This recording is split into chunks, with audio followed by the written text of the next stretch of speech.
my privilege, and I'm excited to introduce to you Dr. Louis Markos, our keynote, who will be speaking with us today. He is professor of English and scholar in residence at Houston Baptist University, where he holds the Robert H. Ray Chair in Humanities. His 22 books include Restoring Beauty, The Good, the True, and the Beautiful in the Writings of C.S. Lewis, The Worldwide Guide to Homer's Odyssey, Atheism on Trial, The Dreaming Stone, and many others. And we have on our book table some books by him, The Shoulders of Hobbits, which is another one of Lou's book. Lou is a very popular teacher at Houston Baptist University, but also speaks across the country to schools. So I now welcome Dr. Louis Markos. Thank you all. It is great to be here, and I'm so excited that I was preceded by Bob Stacy. He was our original director of the Honors College, so he was my boss and got me in the Honors College, and I still teach in the Honors College alongside Winston's wife, Barbara, who's also here. And since once I get started, I'll forget to tell you this.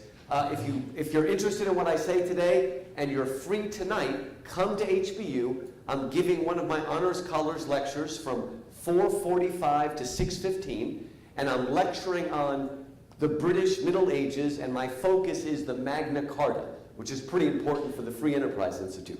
So if you're on campus, I'm in Dillon 1, that's in the Hinton building, from 4:45 to 6:15. Do come by. I'm so glad to have Stuart Morris here. One of the things I love to tell Stuart Morris is if it wasn't for him, I would probably still be a Yankee.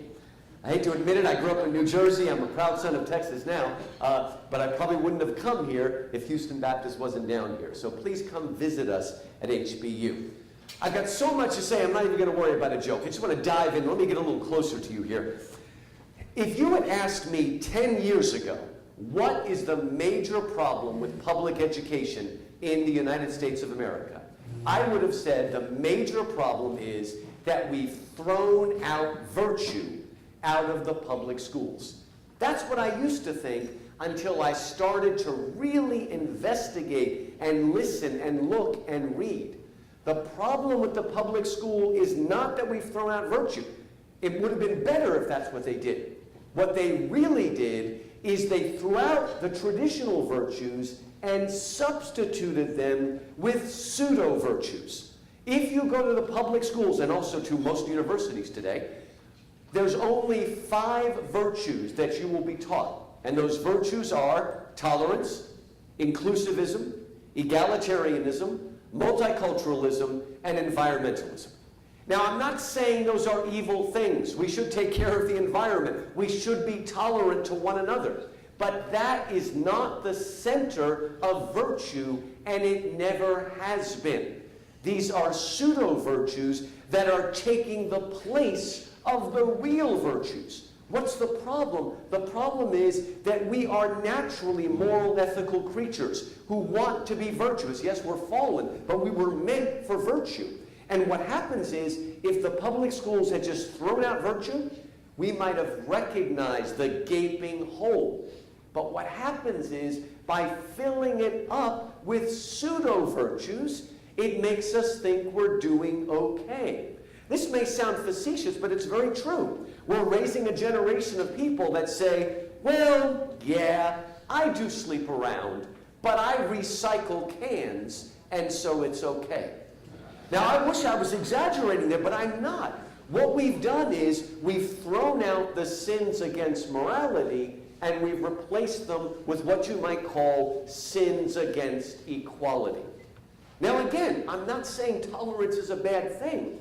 But when you put that at the center, you will be willing to break all of the real virtues in order to serve the pseudo ones. Now, so far I sound like a pretty regular conservative speaker. And I could go on for the next 30 minutes on the attack and making fun of this. But that's not what I'm going to do today. Because the best offense, as they say in sports, is the best defense is a strong offense. As conservatives, we have to stop only complaining and say what we don't like. We need to say what we like. The best way to get rid of pseudo-virtues is not to always be attacking them. The best way to get rid of pseudo-virtues is to bring back the real virtues and make them exciting. Make young people want to embody real virtues, and then they won't be fooled by the pseudo-virtues.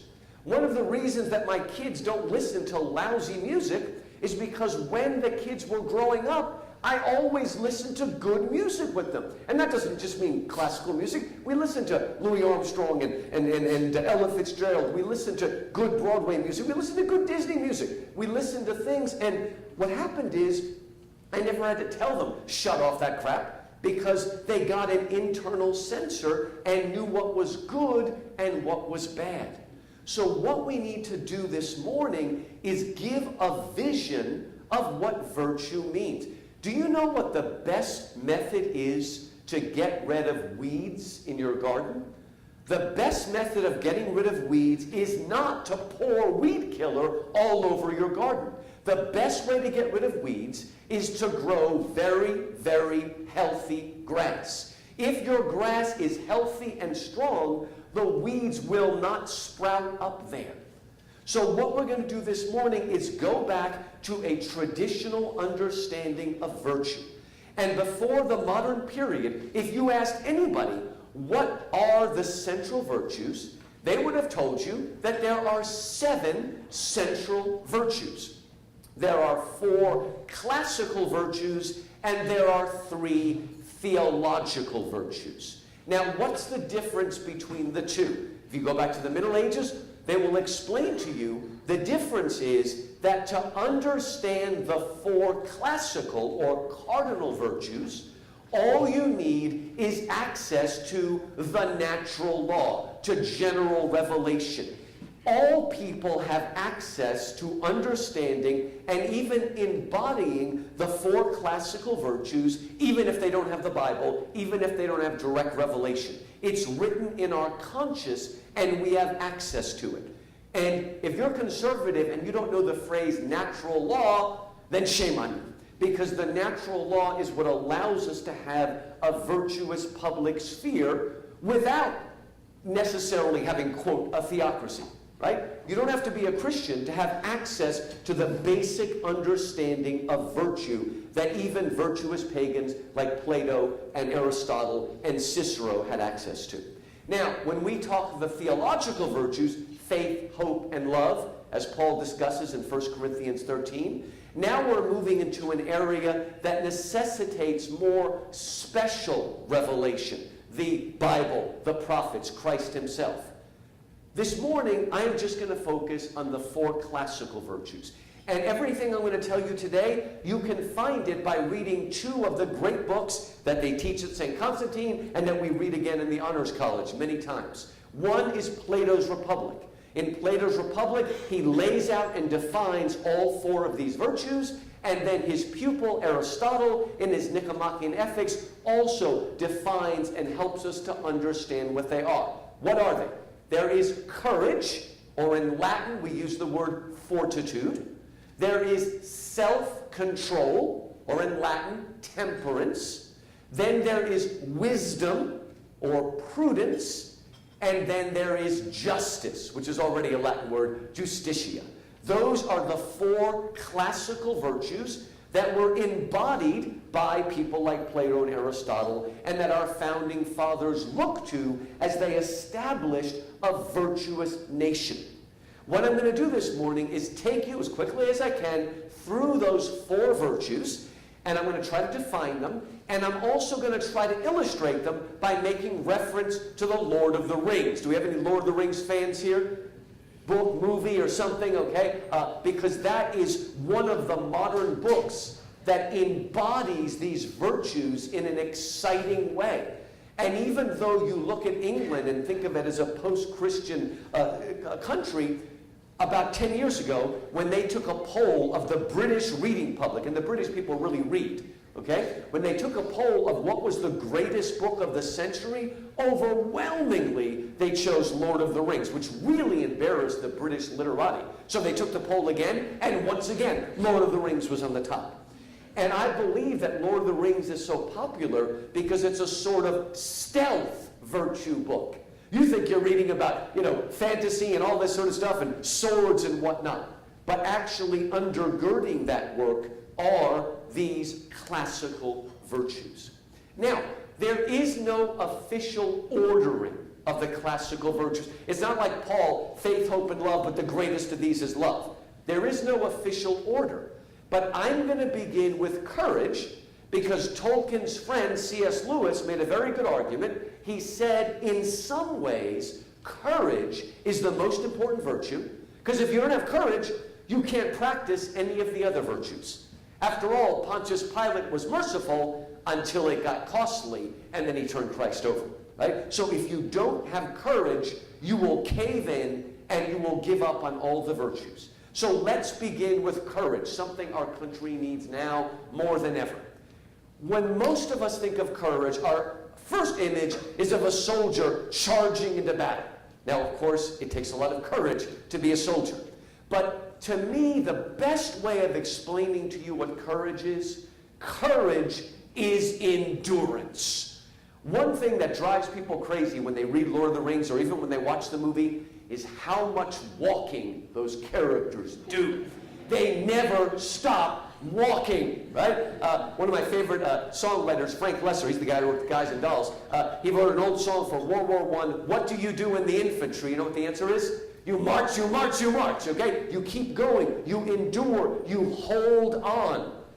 In the Republic, Plato uses a wonderful metaphor to explain what courage is. Courage is like a color-fast dye, to use our modern language. Did you ever buy a cheap shirt from somewhere? Like maybe it's red, and every time you wash it, it keeps bleeding, okay? A true color-fast color, no matter how many times you wash it, it's not going to bleed out. It's going to hold its color. And courage endures. It doesn't give up. It doesn't get disintegrated in the washing machine. It holds on and it stays true. Now, unfortunately, because so many of us know about how Brutus and Cassius committed suicide, and also we've all seen The Godfather, we have this idea that the Romans were fascinated with suicide.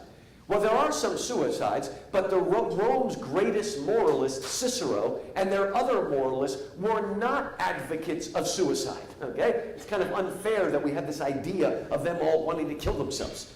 Now, why was Cicero against suicide? Well, he didn't have the revelation of the Bible. Suicide wasn't wrong because God created us and life is a gift and we owe it to God. He didn't have that fuller revelation. But Cicero understood natural law, and he understood that the problem with suicide is that killing yourself is abandoning your post. And if you have courage, you will stick to your post no matter the danger. Now, we can all understand a soldier at the post. That's where the metaphor comes from. But if you're any kind of a teacher, you need to stay at your post. If you're a doctor or a nurse, you need to stand at your post no matter how scared you are, no matter how much blood there is, no matter how much disease there is. If you're a homeschooling mom, you've got to stay at your post, because that may be the scariest thing of all. You need to stay at your post and not break and run. Courage doesn't mean you're never afraid. Courage means even though I'm afraid, I stay at my post and I don't run away. Sometimes we think of courage as self-glorification. What courage really is being willing to be the bridge over which others cross. Maybe the most important line in all of the Lord of the Rings, and the movie is faithful to this, comes at the very end. If you don't know the Lord of the Rings, Frodo has done this incredibly painful journey to bring the ring to Mordor and destroy it and allow freedom to come back to Middle-earth. And at the end of the book, he goes back to the Shire, that's the place where he lives, but he can't stay there anymore. He's got to leave. And when his friend Sam says, "Why are you leaving?" he says, "Sam, we set out to save the Shire, and it has been saved, but not for me." One of the things our country has lost is a sense of memory. Right? Because all of us at some point are immigrants. In my case, my 4 grandparents came from Greece. And we used to understand that our relatives who came here sacrificed a great deal, not just for themselves, but for their children and their grandchildren and their great-grandchildren. They had the courage to be the bridge over which other people cross, to help young people, as we've talked about so much, to help students. We need to be that bridge, and we can't be afraid. And you know what? Courage doesn't just mean jumping in front of a bullet. Sometimes it takes more courage to allow yourself to be humiliated and be embarrassed because you're standing for morality or truth or goodness or beauty, right? You know, this sounds kind of strange, but there are probably lots of Christians in this room who, if somebody came in and said, deny your faith, you might jump in and get shot, right? You have that courage. I think I've got that courage. But if we're in the office and people are making fun of those virtuous people, we're too afraid to speak up. Isn't that strange? And I say a lot of people who would have the courage to stand in front of a bullet would not have the courage to be embarrassed, right, and risk that. Because we're Americans and we don't like cognitive dissonance. So you need to have courage to stand up for what is right and good and true and holy. All right, let's move to the second one, temperance. Now, many of you have heard this before. The way that Aristotle defines virtue in the Nicomachean Ethics is virtue is the mean between the extremes. Now, what did he mean by that? It's also known as the golden mean. Unfortunately, in our country, a lot of people misunderstand that. I meet a lot of people who think the golden mean means, well, I'll try anything once. That's not virtue, that's stupidity. You're going to try arsenic once, okay? That is not what it means. It's not that YOLO thing, you only live once, try everything. Okay? There are certain things you should not try. There are certain things you should run away from. Sometimes courage actually means running away in the right thing. Joseph ran away when Potiphar's wife went after him. Not because he lacked courage, but because his courage was tempered by temperance, and he knew that there is a time to run. Right? If you know about the Lord of the Rings, there's one character named Faramir who's never tempted by the ring. Well, he is in the movie. But in the book, he's never tempted because he says, if I saw it on the highway, I wouldn't pick it up. He knows that there are some dangers from which a man must run. So courage and temperance go together. Now, this mean between the extremes, what it means is that virtue is the middle point between the two extremes. So courage, the virtue of courage, obviously courage is not cowardice, that's over here. But courage is also not impulsive bravado that rushes in without thinking. Any classical person will tell you being a berserker is not courage, okay? And the military doesn't particularly like berserkers. Only people watching movies like berserkers. They're going to, and come in screaming. That's not courage. That's rashness and impulsiveness. Courage works with temperance and wisdom. In the same way, temperance is the mean between an extreme of asceticism and an extreme of sort of excess. Unfortunately, in our country, when you use the word temperance, it's kind of confusing. Because what does temperance mean to an American? It means no drinking, okay? Because there was a movement called temperance. By the way, politics makes strange bedfellows. You know who led the temperance movement? Conservative Christians and feminists, okay? Very strange, right? But that's in the days when feminists thought the family was actually important, right? Okay, now, I really wish, now, I teach at HBU and I actually don't drink because I'm crazy enough already, okay? The Bible doesn't tell you you can't drink, okay?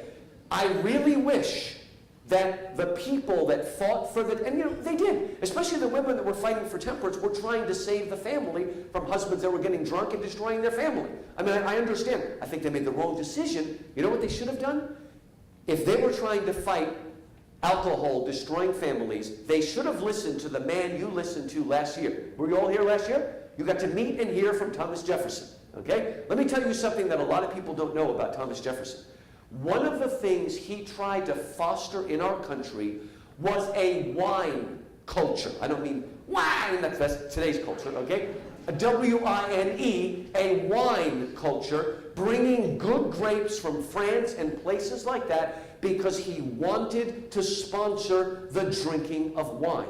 Now, in one reason he did that, because it's sophisticated and all that stuff. He understood the health benefits of wine. But the other reason, and it's in his letters if you read them carefully, he wanted to foster wine to stop people drinking so much gin and vodka and what we call hard distilled liquors. Because what destroys people and makes alcoholics is not usually wine and beer, but hard alcohol, gin and all those things that you drink to get drunk quickly. And so Thomas Jefferson, being very much a classicist, understood true temperance. It doesn't mean drinking at all. It means holding it in the proper balance. You drink one glass of wine with dinner or something. Those people often tend to be more family-oriented, more relaxed, more calm, more temperate, in fact. If you can just drink one or two glasses and that's it, that shows a kind of temperance. Again, if you look at, just Google it, you'll see a lot of things from Jefferson's letter where he explained why wine is a good culture. All right, let's move on to wisdom. Okay? According to the Bible, the wisest man who ever lived was Solomon, right? Now, what was Solomon's wisdom? Listen, folks, we live in Houston. Solomon was not a rocket scientist, okay? Unfortunately, we have forgotten what wisdom means. So many people in America think wisdom means being a specialist, right? A rocket scientist, whatever it happens to be. I don't want to make fun of rocket scientists. But the point is that we've got this new idea that's very, very new, that wisdom consists in having some real specialized knowledge about this or that. That is not what wisdom has meant throughout most of human history. The best definition for wisdom is a beautiful King James word, discernment. That's what Solomon had. Solomon was not a specialist. Solomon had the discernment, the proverbial wisdom, the experience to distinguish the fine shades of difference between good and bad, virtue and vice, black and white. He could understand those shades of difference because he looked to experience. One of the greatest changes in our country, and it's been a bad change, is that we've moved away from the wisdom of age and looked only at hotshot specialists. And this even happens in the political realm. All we want are pundits and people like that have little narrow knowledge, and we no longer look to the people that have a breadth and depth of wisdom based on experience and based on virtue. Right? So wisdom, remember this, you might have heard this before, and I have been unable to find out who originated this phrase, but it's a great phrase. The builders of the Titanic were all experts. Noah was an amateur.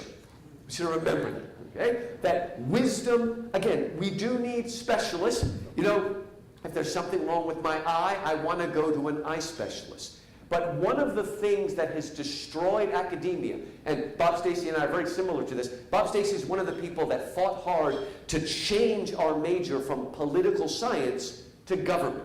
Why did we do that? It's not just a word distinction. Political science suggests that political science is a social science. It belongs in the humanities. Real wisdom comes in those who have studied literature, history, philosophy, theology, the arts, and music, and tries to put those together and understand fully what it means to be human. We have lost that kind of humanistic wisdom, and all we want are facts and figures and statistics. Right? We need to move away. We have to stop being mesmerized by statistics and start understanding again the human heart and understanding virtue. Now, there's a great moment in the book, and this is one of the few great lines that is left out of the movie, because the movies are very good, but they left this out, and this, you don't even have to read the book to understand this. All right, there is a good magician named Gandalf the Grey, and he's going to meet Saruman the White, who used to be good, but he's gone over to the dark side and sold out to the bad guy, given up his virtue for power. And there's a great scene where Gandalf the Grey comes to meet his one-time mentor, and he says, "Hail, Saruman the White." And Saruman says, "I am no longer Saruman the White. I am now Saruman of many colors." And Gandalf says, "I preferred white." And Saruman says, "White! White will do as a beginning. The white cloth can be dyed. The white light can be broken. The white page can be written on. In which case, Gandalf replies, it is no longer white. And he who breaks a thing to find out what it is has left the path of wisdom. Right? We have moved into an age where, to use a line from Wordsworth, we murder to dissect. We break everything. We cut everything down. We use cynicism and skepticism. One of the terrible things that happened to the university over the last couple hundred years is we now believe that the more educated you get, the closer you get to the PhD, the more cynical and skeptical you should become. That is grotesque, okay? That is not what we teach our students. We teach them that the smarter you get, the more joy, the more humility, the more awe and wonder. That's where wisdom comes from. In fact, it begins with wonder. That's what, how 5 minutes? Less, what? 2? Okay, let me one quickly here. So, again, we need to have a kind of wisdom that draws together, not that breaks apart. And what about justice? Justice is not a synonym for fairness. Fairness is a concern of adolescent children and certain politicians I won't mention, okay? Fairness means treating everybody exactly the same. That is not what justice means. Now, we all have equal dignity and worth, and we should treat all people with equal dignity as ends in themselves. But justice does not mean treating everybody the same. It means treating them in the way that they should be treated, right? One of the ways I can show you a big change, when I was younger, when I was a college student, you would call a man a sexist if he treated men and women exactly the same. That's a sexist because he doesn't understand. Men and women are different and you should treat them in different ways with different kinds of respect. Not today. Today you're a sexist if you don't treat men and women exactly the same. And if you just contemplate on that this week, you'll see the difference. We've lost a big picture sense of justice, of treating people in the right way, of understanding where we are in that. Okay? But I want to end here with something that I hope will encourage you. This comes from the movie version of Lord of the Rings, and it's cobbled together from the book, so they're not making anything up. But I want to end with something that I hope you will find very inspiring. Towards the end of the second movie, everything seems to be going bad, and Frodo, who's carrying the ring and has this terrible weight, he finally turns to his friend Sam, his gardener Sam, and says, Sam, I can't do this anymore. And then Sam responds with words that I think we need to hear today. He says these words, I know, it's all wrong. By rights, we shouldn't even be here. But we are. It's like in the great stories, the ones that really mattered. Full of darkness and danger they were, and sometimes you didn't want to know the end, because how could the end be good? How could the world go back to the way it was when so much bad had happened? But now, I think I understand. In the end, the darkness is just a passing thing. Even darkness will pass. A new dawn will rise, and when the sun shines, it will shine the clearer. Those are the stories that stayed with you, that meant something, even if you were too small to understand why. You see, folks in those stories had plenty of chances to go back, only they didn't. They kept on going because they were holding on to something. And you might ask me, what were they holding on to? That there is some good in this world, and it's worth fighting for. There are going to be some ugly days ahead. Tuesday is probably going to be an ugly day, okay? But we need to hold on. There is incredible good left in this country. There are groups that are trying to educate children in a way to free their minds. That's what liberal arts really means, to free their mind. Don't give in to despair. Don't give in to the naysayers. Press on, strengthen the virtue in yourself, and then strengthen it in your children and grandchildren. Because there is good in this world, and it's worth fighting for. Thank you all.